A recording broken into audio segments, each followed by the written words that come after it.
Opinar cada día, en cada momento y siempre su palabra por delante. La entrevista destacada en Su Palabra por Delante a través de Radio Fe y Alegría 105.9 FM y nuestro canal de YouTube @Radio Fe y Alegría Mérida nos acompaña. Tenemos acá en nuestros estudios la presencia, la visita de Wilmer Iglesias. Wilmer es secretario de la Secretaría para la Transformación de la Geopolítica de Paz e Integración y director de la Casa de los Antiguos Gobernadores de Mérida. Bienvenido, Wilmer, a los micrófonos de Radio Fe y Alegría. ¿Cómo estás? Bueno, muy bien, muy contento de estar nuevamente con ustedes aquí, Héctor, y de compartir con nuestros usuarios a través de Fe y Alegría, que, bueno, es todo un decano de la radio, y la presencia nacional y la influencia de Fe y Alegría, bueno, nos abre un abanico de posibilidades de podernos presentar y comentar y compartir con todo el país. Y ahora con la tecnología, ¿no? Porque ahora claro, también con los cibernautas. Todo un reto nosotros en esa evolución. Así es. Porque bueno, para quienes no lo saben, además yo soy comunicador y entiendo del gran esfuerzo y el gran reto que tenemos en el siglo XXI con esto de la tecnología que pareciera que va muy rápido, pareciera que nos informamos más, pero hay algunas situaciones que escapan de nuestras manos. Esa dinámica de los cambios,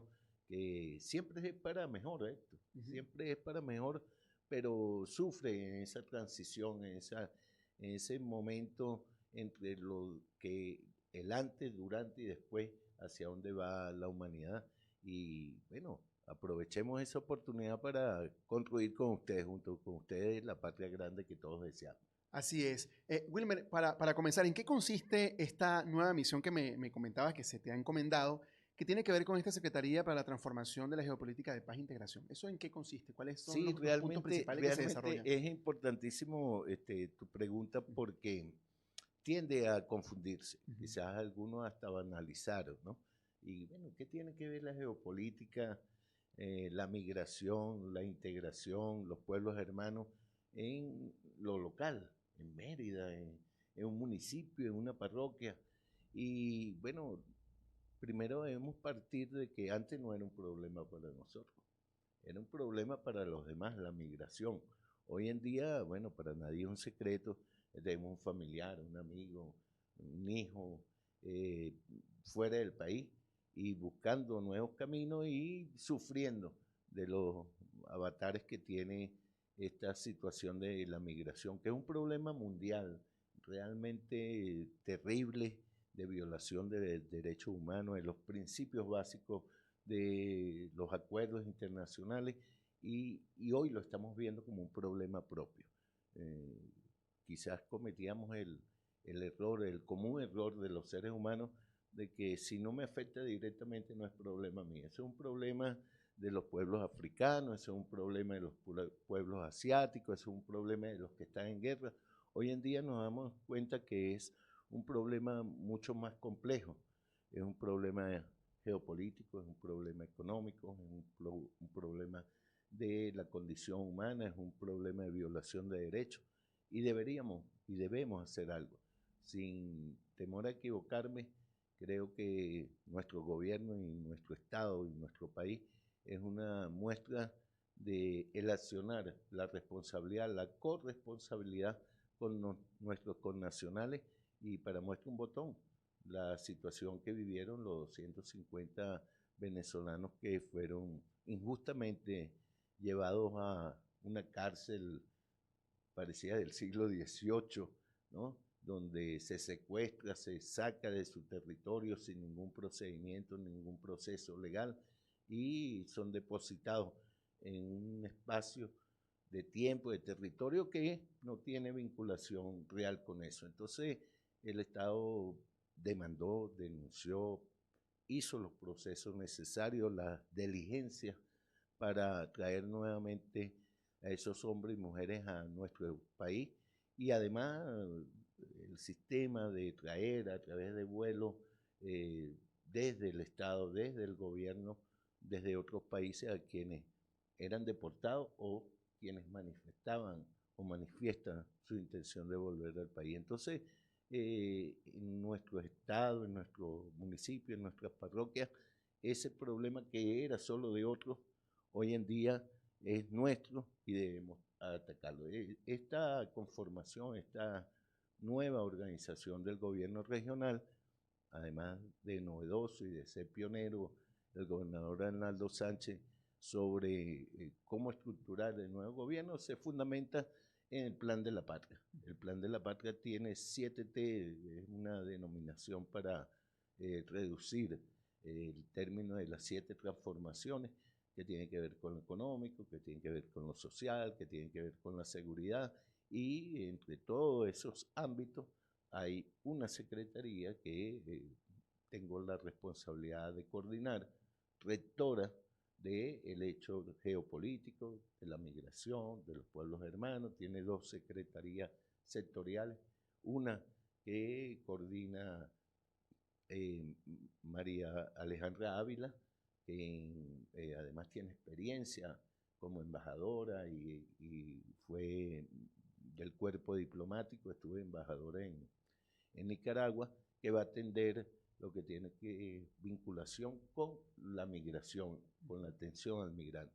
Y Maysuri Bonilla, quien además de tener doble nacionalidad, de origen colombiano, pero nacionalizada venezolana, viene trabajando con una asociación, una fundación para agrupar de alguna manera a los hermanos colombianos, pero que va ahora a tener la responsabilidad no solo de atender a la colonia colombiana, sino también a las otras colonias, porque para sorpresa de nosotros y quizás de quienes nos escuchan en Mérida hay una representación de colonias muy diversa, muy variada, algunas más organizadas que otras.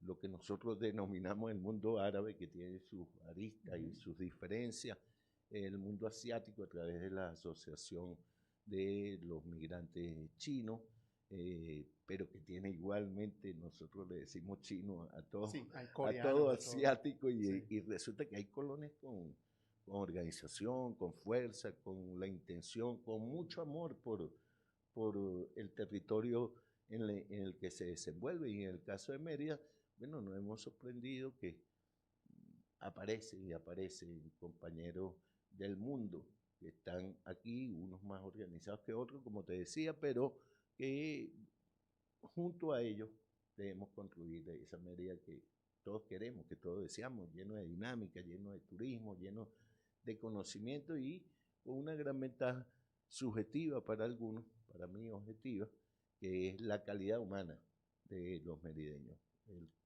La definición que hacen otros de nosotros es gente seria, de trabajo, que entiende el trabajo en equipo, que es muy laboriosa, quizás por lo asociado a la montaña, al cultivo, pero que se desenvuelve en cada una de sus áreas de desarrollo personal, se convierte en un gran aporte para el desarrollo colectivo. Un ejemplo de eso fue lo que nos pasó en este momento con la reciente vaguada, la afectación donde se acentuó más, que fue en el páramo, quienes vinieron en ese afortunado, digo, para nosotros poder atender en menos de 24 horas un estado que había quedado totalmente bloqueado por todas las vías de acceso, y quienes vinieron del gobierno nacional y de las empresas fuera de nuestro territorio, realmente sorprendido porque no era una comunidad pasiva, era una comunidad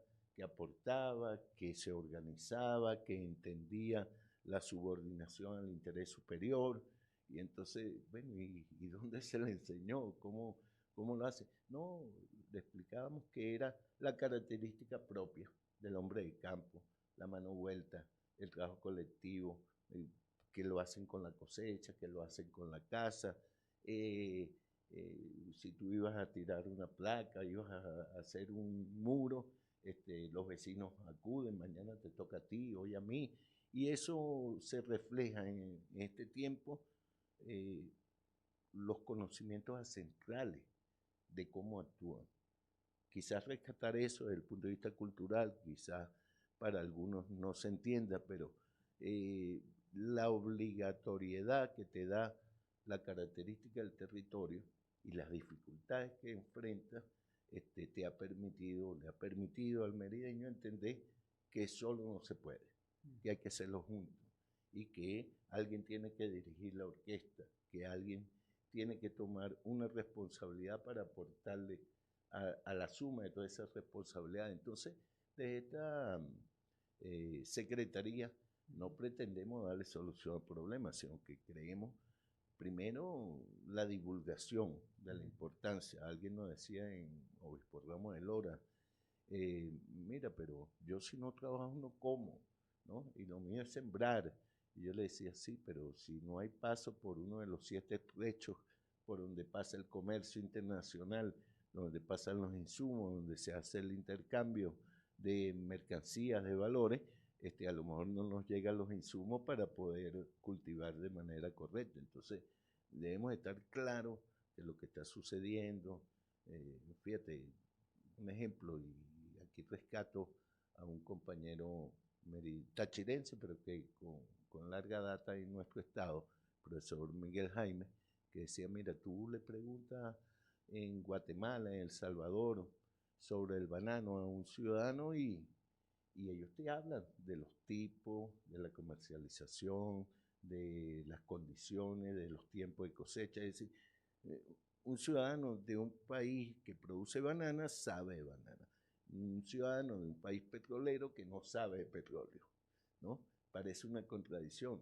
Es decir, hay una cosa negra que sacan ahí, que dice que tiene un precio y que a mí me toca una gotica de eso y a mí no me interesa ninguno de los procesos. Pues sí, tenemos que interesarnos porque antes tampoco era un problema. Ahora encontramos un problema.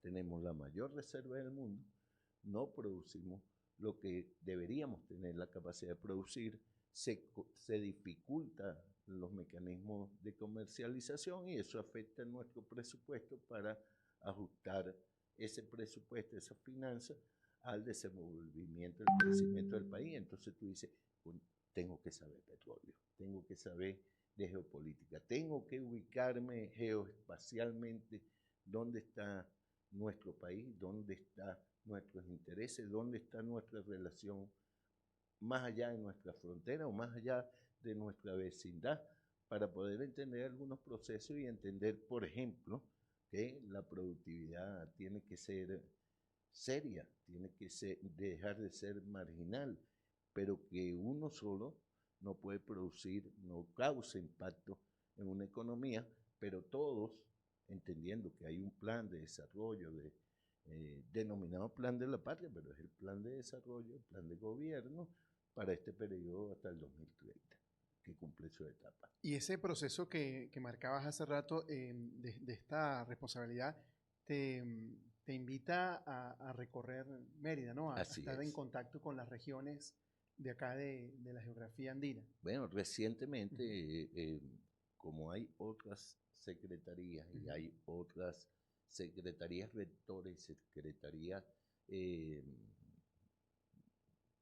identificadas en cada uno de los temas, el día de martes nos reunimos, por ejemplo, con la comisaria jefe Neila, quien es la secretaria sectorial para Seguridad y Paz, ¿no?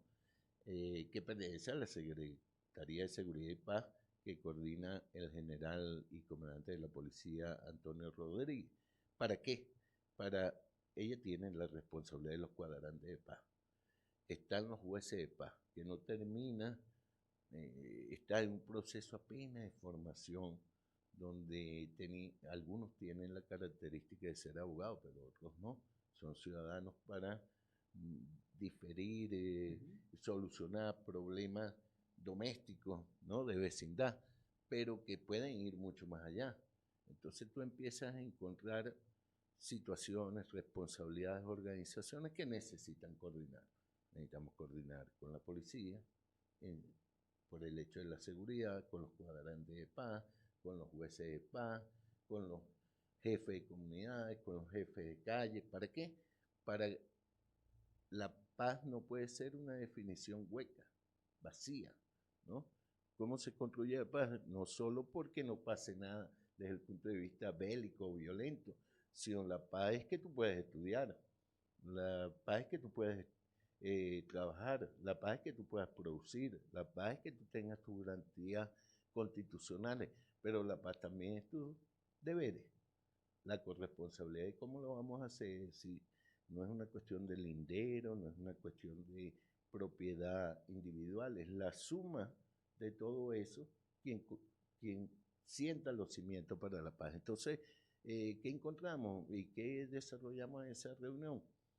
El defensor del pueblo, el procurador del Estado, el juez superior, el fiscal superior, la policía, la comandancia de la policía, esta secretaría que tiene que ver con los cuadrantes de paz, con la seguridad, con la paz, y nosotros de alguna manera, ese eje rector, desarrollando todo un cronograma. Ya la semana que viene nos toca los 4 municipios del páramo, porque vamos a atenderlo por los 5 ejes, entendiendo que es una distribución que hacemos casi todas las instituciones y que reconocemos los merideños, el eje del páramo, los pueblos del sur, la Panamericana, el eje metropolitano, y vamos a tratar de irnos inicialmente a lo más distante para ir acercándonos y ya llegamos con mayor conocimiento, con una data más consolidada. Por ejemplo, aquí nadie tiene certeza de cuántos han regresado a través de los vuelos. ¿Qué están haciendo eso? En su mayoría jóvenes, jóvenes que vienen de tener una percepción de ingreso en dólares y llegan a este país a adaptarse, y quizás ese es un impacto emocional, psicológico muy fuerte.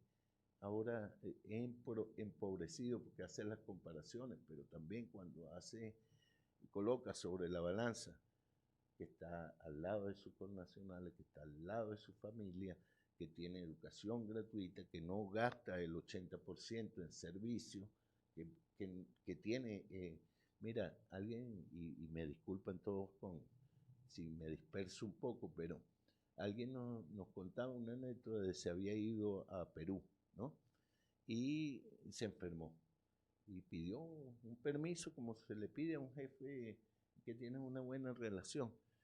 Y su jefe le dijo, mira, no hay ningún problema, no puedes venir a trabajar, no vengas a trabajar, qué benevolencia, usted no viene a trabajar y no cobra, ¿no? Y entonces él dijo, no, pero yo traigo el reposo. ¿Cuál reposo? No, que la ley dice que si el trabajador se enferma, no, eso es allá en su país. Entonces empezaron una discusión, nada agresiva, y le hablaba de nuestros 30 días de vacaciones, el día adicional por año de servicio, permiso postnatal, prenatal, el reposo, permiso para estudiar. Y el tipo le dijo, ¿y qué hacen ustedes aquí? Si tienen todas esas ventajas allá.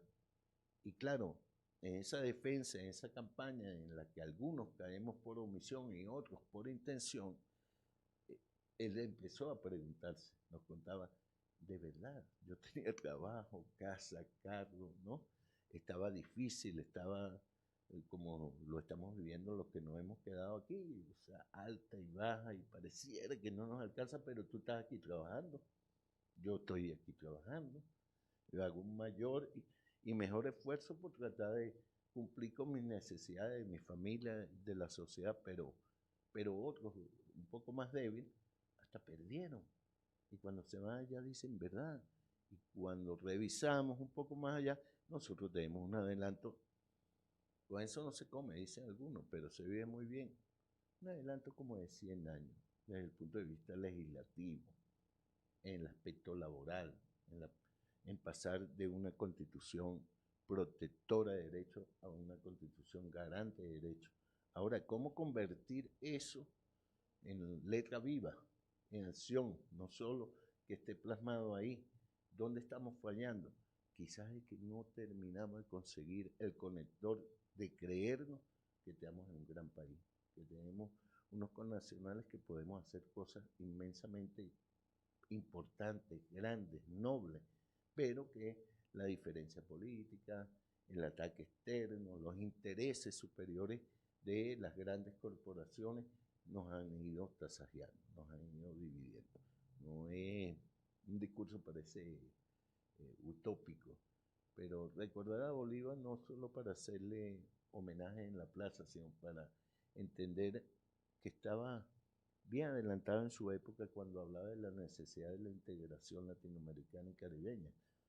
Hoy en día tú revisas nuestras reservas, nuestra reserva no solo en el hecho material de la materia prima, de lo que tenemos en nuestro continente, que es importantísimo, ¿no? Reservas energéticas, minerales, el agua, que es un problema en el mundo y para nosotros el problema es cómo la distribuimos, cómo la guardamos. Nadie ha llegado a los niveles de la producción del agua y nosotros, fíjate, Mérida es productor de agua. Y a veces tenemos problemas de agua. Entonces, ¿dónde estamos fallando? En el aspecto técnico, de la ingeniería, de la tecnología. ¿Dónde nos bloqueamos? En que eso está afuera. De que las patentes, el bloqueo, los intereses no nos permiten ir más allá. Pero la otra reserva, el gran valor, el suyo, el mío, el de todos nosotros, es nuestra condición, nuestra diversidad étnica. No tiene solo el valor de la belleza de nuestros hombres y mujeres, de nuestros jóvenes, sino la belleza de lo que podemos producir, de la visión que tenemos.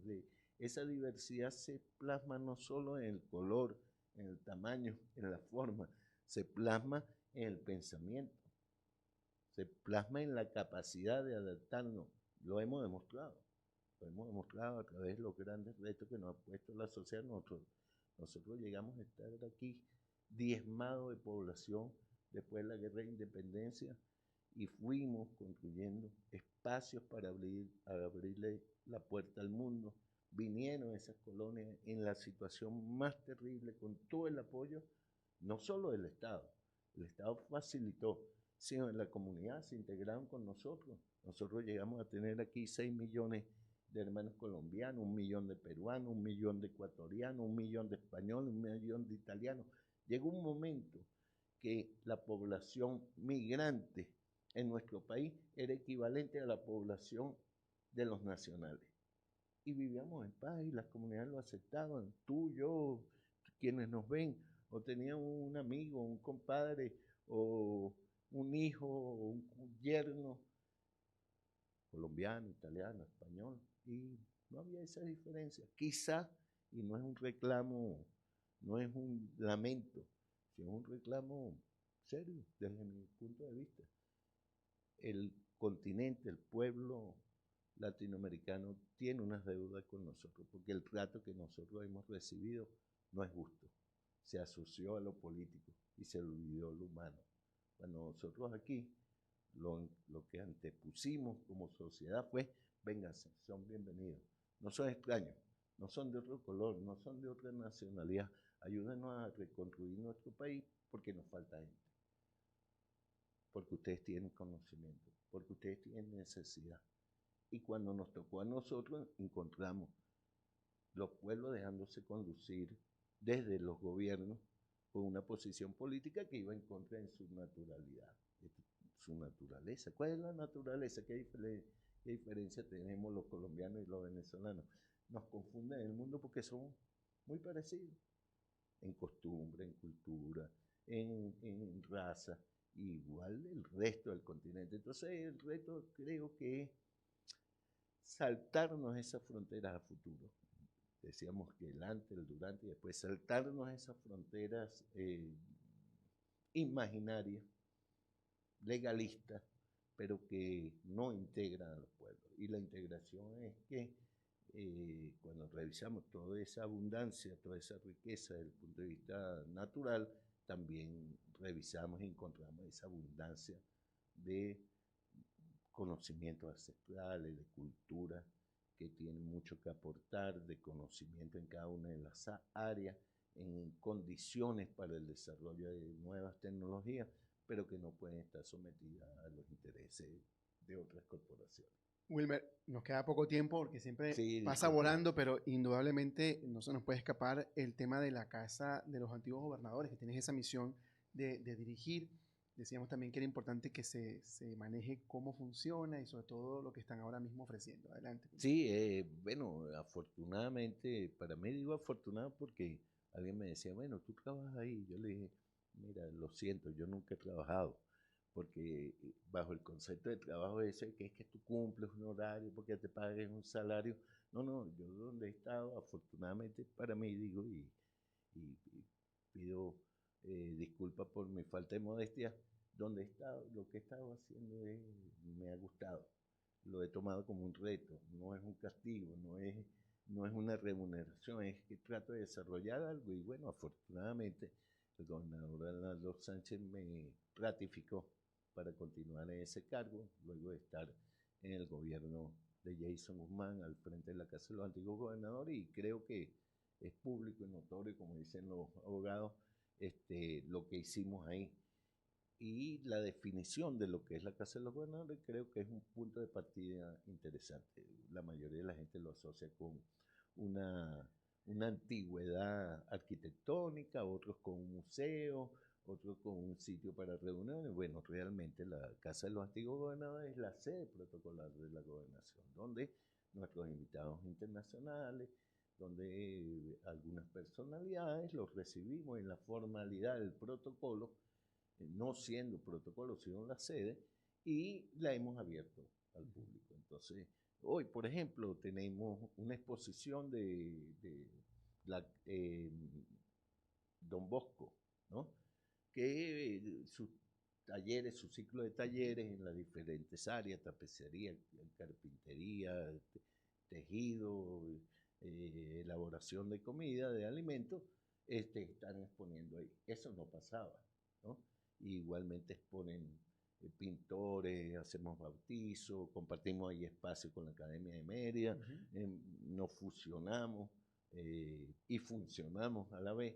Y para esta temporada, bueno, tenemos, además de las exposiciones itinerantes que van rotando, vamos a retomar nuevamente los viernes musicales que tratamos de hacer y lo hicimos durante 6 meses continuos, todos los viernes a la hora de la tarde teníamos algo, tanto con el sistema de orquesta, con la orquesta, con los invitados, con los nobles artistas o con los consagrados artistas o celebrando algún sector musical, y eso combinado con reuniones institucionales, exposiciones itinerantes, las permanentes donde pueden encontrar el Salón de los Presidentes, el Salón de los Antiguos Gobernadores, una nueva sala que llamamos La Meridianidad, tratando de que se exponga ahí desde el punto de vista artístico las diferentes culturas y movimientos del Estado. Y bueno, en esa construcción colectiva es que estamos desarrollando y durante esta temporada lo vamos a seguir haciendo. 4, 5, 6 actividades diarias, unas hacia el público de manera directa, otras hacia las instituciones, como el ejemplo de hoy, y la invitación es que pasen de 8 a 1 de la tarde y de 2 a 4 de la tarde, de lunes a viernes.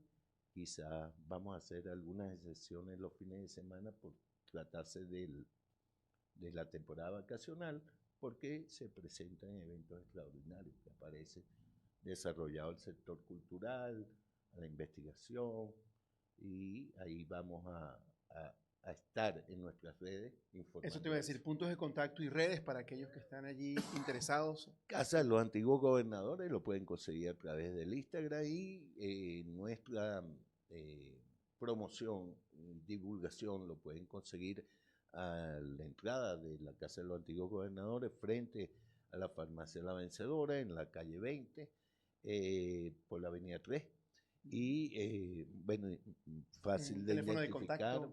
El mío, 0426-570-9316. La Casa Amarilla de la avenida 3, por cierto que en los próximos días debemos estar recibiendo el reconocimiento como patrimonio arquitectónico mejor conservado en el Estado. Nosotros hicimos una restauración total en un convenio con el INSE, con los trabajadores de la misma Casa de los Gobernadores, con nuevos emprendedores, ¿no? Estudiantes, y elaboramos nosotros mismos el currículo para elaborar el curso de conservación de madera en patrimonios arquitectónicos. Bueno, una excelente noticia que estaremos muy atentos. Wilmer, muchísimas gracias por esta visita y seguiremos como siempre en contacto. No, gracias a Radio Fe y Alegría. Gracias a ti, gracias a la emisora y gracias a nuestros usuarios que siempre nos acompañan. Sé de su alta sintonía y seguramente vamos a estar nuevamente en contacto y con más tiempo o menos tiempo, pero con más regularidad. Era la intervención de Wilmer Iglesias, secretario de la Secretaría para la Transformación de la Geopolítica de Paz e Integración y director de la Casa de los Antiguos Gobernadores de Mérida. La entrevista destacada en Su Palabra por Delante.